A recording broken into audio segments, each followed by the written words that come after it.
तो वो फैक्टर्स जो एंजाइम की एक्टिविटी को अफेक्ट करते हैं उनमें सबसे पहले है जी टेम्परेचर।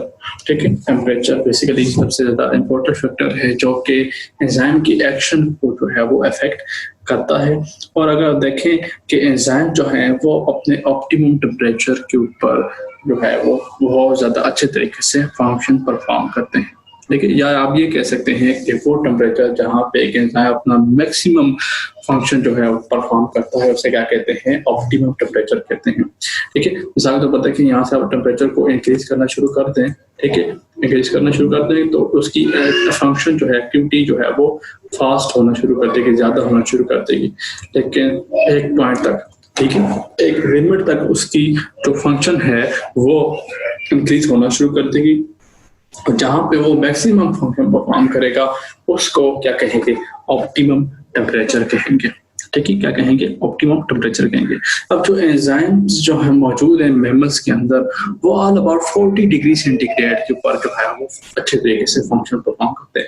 मैं सारे मैमल्स की बात कर रहा हूँ, ठीक है, कि वो 40 डिग्री सेंटीग्रेड के ऊपर जो है वो अच्छे तरीके से फंक्शन परफॉर्म करते हैं। ठीक है, अब डिफरेंट एनिमल्स जो कि डिफरेंट एरियाज के अंदर रहते हैं तो उनके एंजाइम्स भी जो है वो डिफरेंट टेम्परेचर के ऊपर फंक्शन परफॉर्म करते हैं। फॉर एग्जांपल अगर आप देखें कि जहाँ पे आर्कटिक स्नो है, ठीक है, आर्कटिक स्नो यानी कि जहाँ बर्फ वगैरह होती है वहां पे कुछ ऑर्गन्स का टेम्परेचर जो है वो -10 डिग्री सेंटीग्रेड के ऊपर जो है वो फंक्शन परफॉर्म कर सकता है। और इसी तरह जो थर्मोफिलिक बैक्टीरिया है जो के आबशारों, गर्म आबशारों के अंदर रहते हैं, उनका टेम्परेचर जो है वो 90 डिग्री सेंटीग्रेड है। ऐसे एग्जांपल थर्मस एक्वाटस है, टैग पॉलीमरेज एंजाइम है और वो अपना फंक्शन जो है वो 94 डिग्री सेंटीग्रेड टेम्परेचर के ऊपर भी परफॉर्म कर सकता है। ठीक है, तो ये है कि जो ऑप्टिमम टेम्परेचर है वो टेम्परेचर के इंक्रीज करने से इंक्रीज होता है। ठीक है, इंक्रीज करता है, लेकिन क्या है, एक कुछ हद तक जब उससे ज्यादा क्या होगा, आप टेम्परेचर रिलीज करेंगे तो वो लेवल नीचे की तरफ आना शुरू कर देगा। जब नीचे की तरफ आएगा तो क्या होगा कि एंजाइम का स्ट्रक्चर डीनेचर होना शुरू कर देगा। ठीक है, एंजाइम के बॉन्ड जो है वो टूटना शुरू कर देंगे, काइनेटिक एनर्जी बढ़ जाएगी और एंजाइम का स्ट्रक्चर जो है वो टूटना शुरू कर देगा, डिजेनरेशन शुरू हो जाएगी।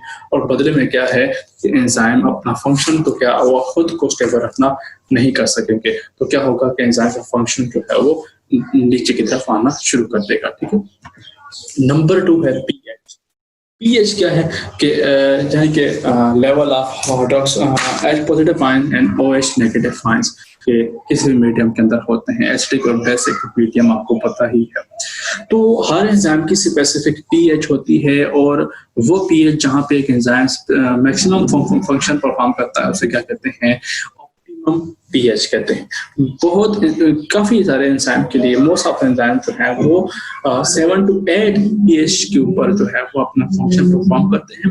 लेकिन कुछ ऐसे भी हैं जो कि एक्सट्रीम पीएच के ऊपर अपना फंक्शन परफॉर्म करते हैं। मिसाल के ऊपर प्रोटीएज एंजाइम जो आपके स्टमक के अंदर मौजूद है, बेसिकली 1 पीएच के ऊपर काम करता है। इतना ज्यादा एसिडिक मीडियम होता है 1, उसके अंदर ये प्रोटीएज एंजाइम अपना फंक्शन परफॉर्म करता है। ठीक है, अब पीएच जो है वो क्या करती है, जो एक्टिव साइट है एंजाइम की उसको बहुत ज्यादा जो है वो अफेक्ट करती है।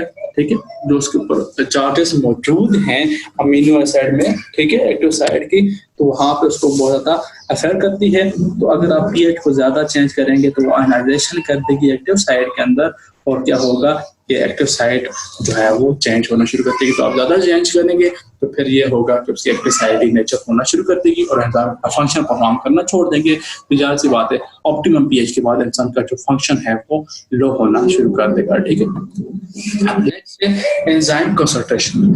एंजाइम कंसंट्रेशन से बेसिकली क्या बात है कि जब आप एंजाइम की कंसंट्रेशन ज्यादा कर देंगे, ठीक है, यानी कि एक दावत में खाने वाले लोगों की तादाद ज्यादा कर देंगे तो क्या होगा कि खाना जल्दी से खत्म होना शुरू कर देगा। ठीक है, अब फर्ज करें खाना भी बहुत ज्यादा है, ठीक है, खाना भी बहुत ज्यादा है और खाने वाले भी आप ज्यादा कर रहे हैं।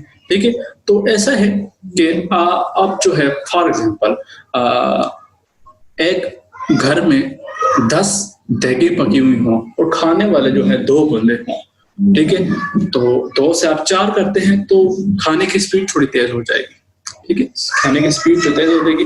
अब फर्ज करें कि घर में बंदे ही 10 हैं और जगह 10 बनी हुई हैं, तो अब आप ज्यादा भी करेंगे, ठीक है, अब आप एंजाइम को ज्यादा भी करना शुरू कर देंगे, लेकिन क्या होगा कि rate of reaction speed up नहीं हो सकता, क्योंकि एंजाइम की जो एंजाइम जो है वो जितने हैं उतना ही फंक्शन परफॉर्म करेंगे, उससे ज्यादा वो फंक्शन परफॉर्म नहीं कर सकते, ठीक है, उससे ज्यादा फंक्शन परफॉर्म नहीं कर सकते और कुछ टाइम बाद उसकी लाइन जो है वो सीधी हो जाती है, क्योंकि रेट ऑफ रिएक्शन फिर स्टेबल हो जाता है, ठीक है। यानी कि एंजाइम की कंसंट्रेशन आप इंक्रीज करना शुरू कर देंगे तो एंजाइम का रिएक्शन शुरू में तेज होगा, लेकिन बाद में जाके वो सीधी लाइन में हो जाएगा, ठीक है। आगे है जी सबस्ट्रेट कंसंट्रेशन। सबस्ट्रेट कंसंट्रेशन यानी जिसके ऊपर एंजाइम एक्शन परफॉर्म करता है, अगर आप उसको बढ़ाना शुरू कर देंगे, मिसाल के तौर पर कमरे में 2 बंदे हैं और आपने उनको आधी प्लेट चावल की दे दी तो जल्दी से खा लेंगे।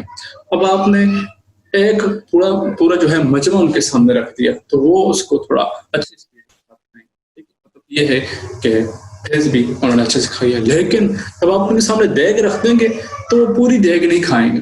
क्यों? क्योंकि अब वो उतना ही खाएंगे जितना वो खा सकते हैं। तो सबस्ट्रेट कंसंट्रेशन बढ़ाएंगे तो जब तक एंजाइम की तादाद ज्यादा होगी तो रेट ऑफ रिएक्शन तेज होगा, लेकिन जब सबस्ट्रेट की कंसंट्रेशन एंजाइम से ज्यादा हो जाएगी तो उसको ज्यादा करने का कोई फायदा नहीं है। जितने एंजाइम के मुंह में जो चीज आएगी उतनी ही यूज करने की, उससे ज्यादा उसका कोई फायदा नहीं था, ठीक है। तो ये थे factors affecting the rate of enzyme activity. उम्मीद है आपको ये समझ आए होंगे।